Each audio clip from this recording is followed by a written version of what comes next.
Gosh, how does this thing even turn on? What the heck? Oh, I push a button. Okay, it changes color. Oh, blue? Maybe. Doing this for the love of the game. All right, Ray, why don't you just have a seat right here? He's gonna be like... Oh, this was such a bad idea. Screw it, I'm a loser. I'm just gonna keep Ray on my shoulder here. You're welcome, Lindsay.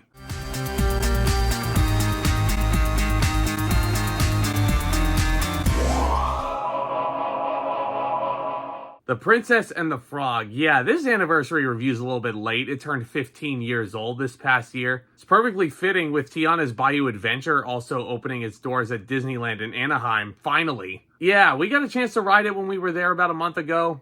We got very wet. But The Princess and the Frog back in 2009 was a huge return to Disney form for a lot of people. 2D animation, fairy tale, wonderful music from Randy Newman lodged into the mix. This had the makings of a new Disney classic. In this movie, we follow Tiana, who honestly I think is top 5 Disney princesses, if not top 3. She's hardworking and ambitious in between jobs, and she dreams of opening the finest restaurant in New Orleans. Her dream takes a slight detour when she meets Prince Naveen, who has been turned into an amphibian by the evil Dr. Facilier, also known as the Shadow Man. Mistaking her for a princess and hoping to break the spell, Naveen plants a kiss on poor Tiana, therefore turning her into a frog as well. In other words, turning this into one of my girlfriend's favorite Disney movies, because she loves frogs. I can never hear enough about Lindsay loving frogs. The pair hop along on an adventure through the bayous to seek the help of a powerful voodoo priestess, which they eventually do find that help, and they encounter some colorful characters along the way. A firefly named Ray, who is in love with a shiny star in the sky.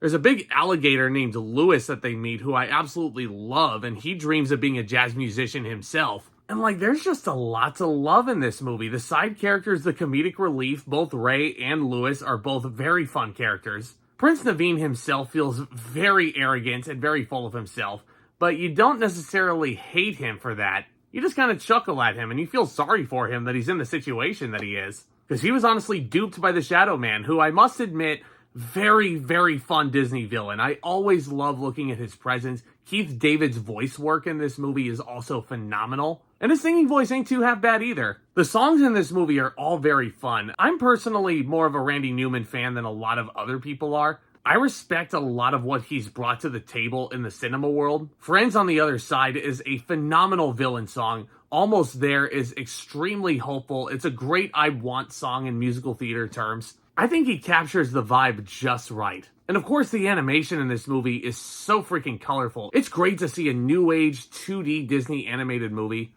And it's probably going to be the last one we ever get with the advent of 3-dimensional animation and using computers to do all this. The hard work that these animators put into it even 15 years ago and even before that, you can't deny their hard work and their blood, sweat, and tears that they put into these films. And they absolutely have to be commended for their work. As I mentioned, Tiana herself, I think, is one of the top 3 Disney princesses. I think Belle only overtakes her. I love this character. I love that she is as hardworking as she is. I love her enthusiasm and her aspirations. I am absolutely pulling for her and the reasons why she wants to open up a restaurant. It all feels very real world. And I think that's what draws a lot of people to Tiana. Certainly what draws me to Tiana. And I also have to say, the character of Lottie may be one of the funniest Disney characters I can remember.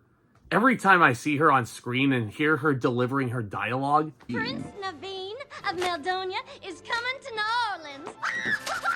Oh, isn't he the bee's knees? Ooh, tell her what you did, Big Daddy. Tell her. God, she cracks me up, man. Without fail, I am just pissing my pants with laughter. So it really does sound like The Princess and the Frog would be in my top 10 Disney movies, right? Just based on how much I'm praising it right now. The over-convoluted story is sadly what holds this one back. It constantly feels like every single time I revisit it, I notice it more and more.